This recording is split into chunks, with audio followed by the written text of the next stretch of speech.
One of the hardest things I think about drawing street scenes, whether we draw them on location or from photos, is all of the clutter that we have at ground level.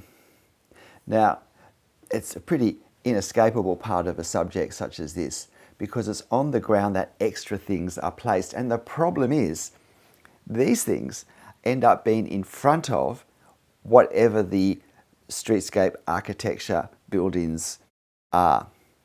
And so we've got this layering of objects that are in front of the buildings, but even the objects are often in front of each other, objects in front of objects, and people either walking through, behind, in front of the objects. So when we're trying to capture a scene, how do we strategically think about what we're doing to have the best chance of capturing the scene so that it looks accurate? And so most importantly, the foreground elements are in the correct scale with the background elements. By the background elements here, we mean the streets, the architecture. You can see me drawing this the way I would normally draw an architectural scene at this point, because what I don't do is start at ground level.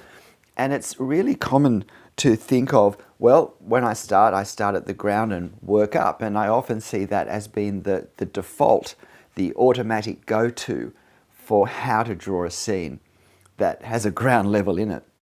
Start at the ground, work up. The problem with that is often because the ground level area is more congested with subjects, it can be difficult to get the scale correct because we don't have an established scale either on our paper or in our head.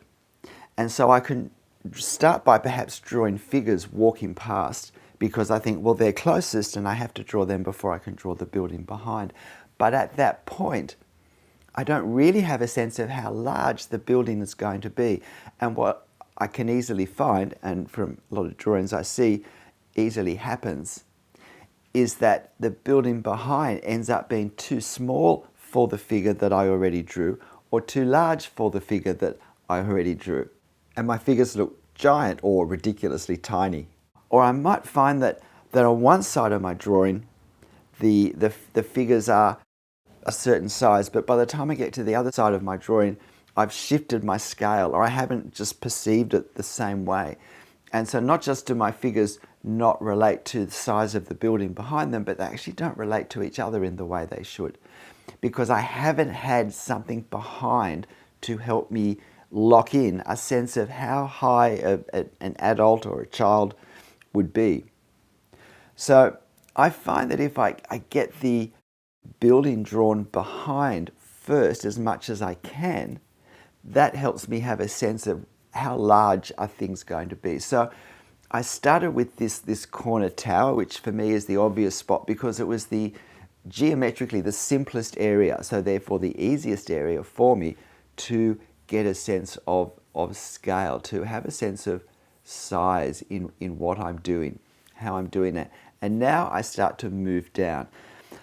While I was obviously intending to draw this same size, my figure ends up, my drawing ends up being slightly larger than what's on the reference. But that's not a problem because as long as I keep the scale, the relative proportions of one part to another the same, it's all going to turn out fine in the wash.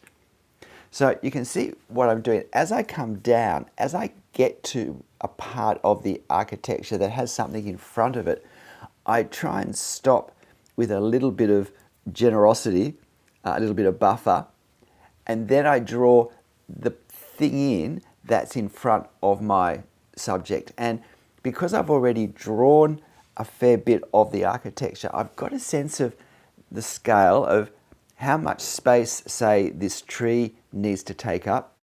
And then I draw a bit of the tree. I draw the bit of the tree that comes in front of the door. And then I draw the door. And to draw the door, I reference the windowed sections that are above. And then having drawn the door, I can start to draw the other clutter that's around it. So for instance, that tree on the left I drew, the sign I had to start to draw before I'd finished the tree because the tree then slides behind the sign. But all the time with these foreground things, I'm still referencing them against the building. Where I get glimpses of the building, I peg various elements of my streetscape, of my foreground, to that part of the building. So for instance, those three signs on that one pole on the left-hand side, that red no stopping sign in the center, on my reference, I looked and I thought, well, that's kind of at that bar on the window between the three upper windows and the two upper insets on the door.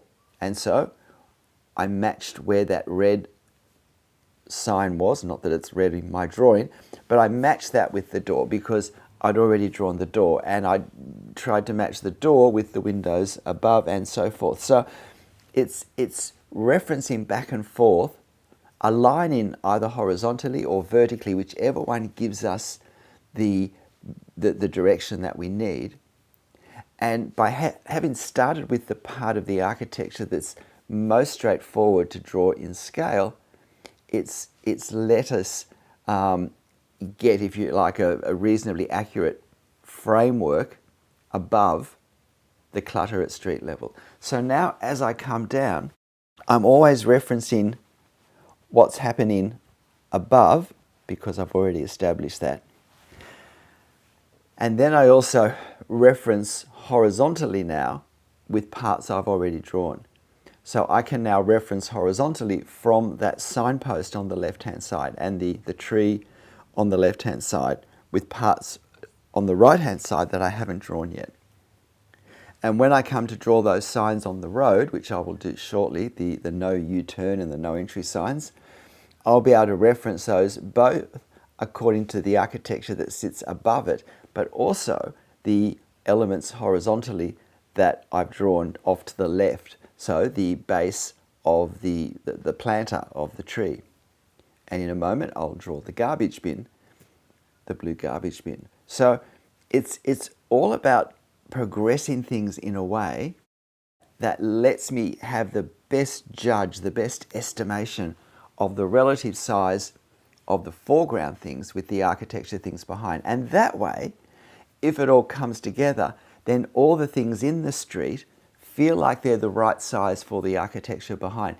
And the most critical things in a building is that any people, any figures that we add look like they could walk into the building and that the building is the right size for them as an average adult, let's say. So we don't end up thinking, well, if that person walked up to the building, they'd be a giant or they would be like the size of a child because we've got the scale wrong. Now, with this figure that's, if you like, above the garbage bin, on the blue garbage bin on the left-hand side, I haven't drawn that person in yet. And I can't draw the detail behind in until I draw them in. So that door, that fence, and the gutter behind. They're all elements that I really need to know where the figure is before I can confidently put them in.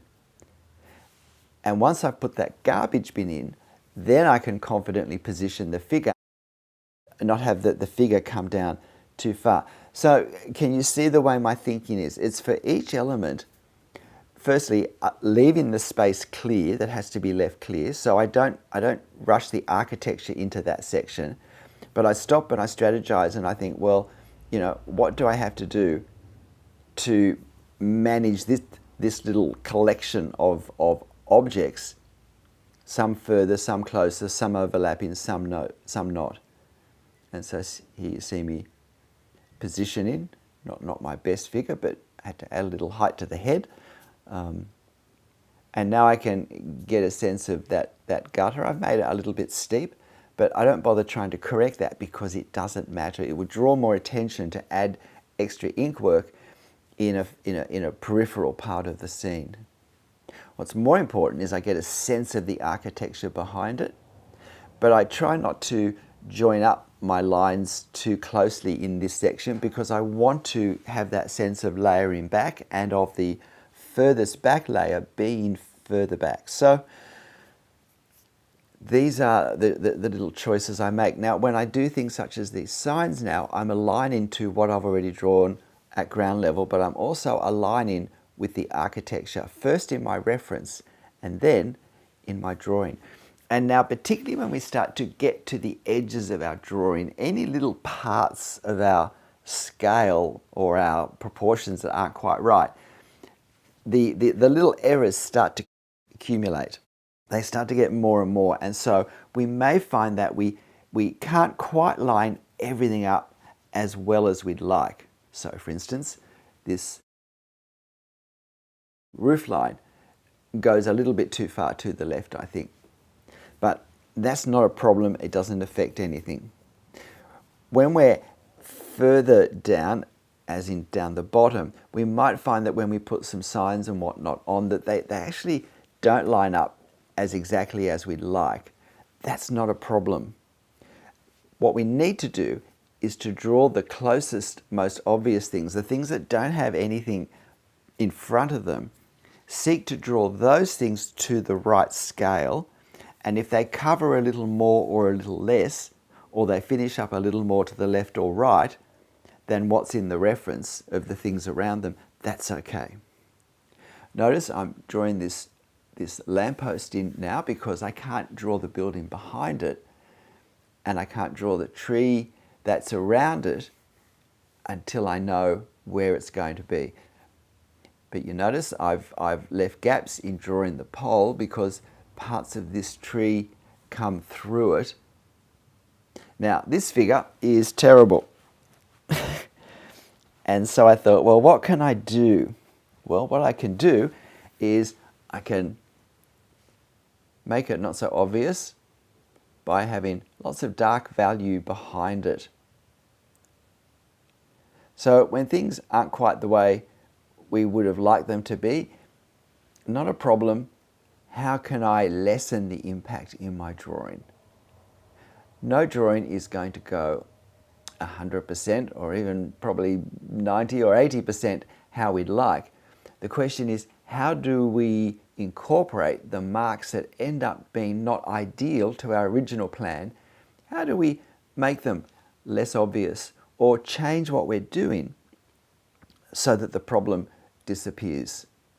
Change our plans to incorporate the unexpected. These are all the things that really make drawing quite a fun experience. And once we stop getting hung up that, I've made a mistake, it's ruined it, it is amazing where our creativity will take us in terms of working through things and hiding things or creating new things to draw attention or whatever, shifting the values, making something darker, as I did in this case, to hide something in front. That's not quite the same. Now, I didn't make the background as dark as the figure because that would have made it way too dark.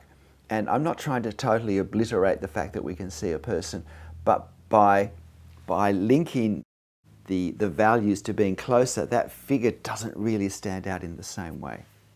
Please hit the like button if you're finding this interesting. Of course, this photo will be on my channel post page if you'd like to have a go. There'll be a link in the video description that you can use to find that post really easily. G'day, I'm Stephen Travers. In just a moment, you'll see a couple of bright visitors to my morning yesterday morning when I spent the night at the coast. So I hope these two rainbow lorikeets give you some pleasure. But of course, you know what I'm going to say.